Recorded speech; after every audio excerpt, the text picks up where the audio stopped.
Bonjour, je vais vous présenter le montage du Speedy Chef V2 une fois qu'on le reçoit. Alors on l'a attendu impatiemment, donc on s'empresse de le monter. On a le mode d'emploi, la poignée, le pichet avec à l'intérieur les éléments. C'est très simple. Voilà, tout est bien rangé.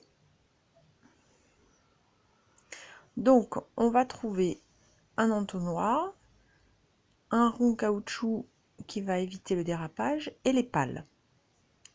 Le caoutchouc a un sens, là c'est ce qui est contre le pichet, et là c'est la partie qui sera sur votre plan de travail. Donc ce rond on le retire au moment du nettoyage histoire de ne pas avoir de saleté qui se glisse entre le pichet et le caoutchouc. Voilà, là il est bien installé, on aura une adhérence impeccable.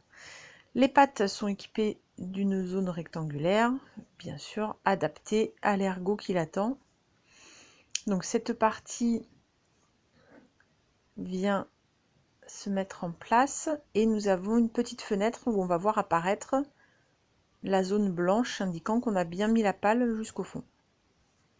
Les pales se montent par deux en quinconce. Donc s'il faut faire tourner un petit peu la pale pour bien se placer, pour placer l'autre sans être gêné, tout à fait faisable. La partie qui porte les pales peut être retirée du capot. Il y a un cadenas qui est dessiné. Donc si le cadenas est fermé, on ne peut pas le démonter. Si le cadenas est ouvert, on va pouvoir démonter et nettoyer. Vous voyez, le dessin est très clair. Ensuite, on vient placer donc la partie qui porte les pales. On a deux ergots.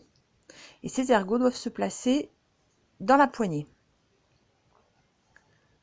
Une fois qu'on a mis sur le pichet, le joint rouge qui est à l'intérieur du pichet évite d'avoir les éclaboussures. On vient placer la poignée sur la partie mâle. Cette poignée est juste glissée. Elle permet de tourner vers la gauche ou vers la droite. Et si vous tirez vers le haut, elle se retire. Là, vous avez l'entonnoir mesureur qui permet par ce trou de pouvoir incorporer des ingrédients au fur et à mesure de la recette ou de préparer une dose puisque ça peut être bouché suivant comment vous allez tourner l'entonnoir. L'entonnoir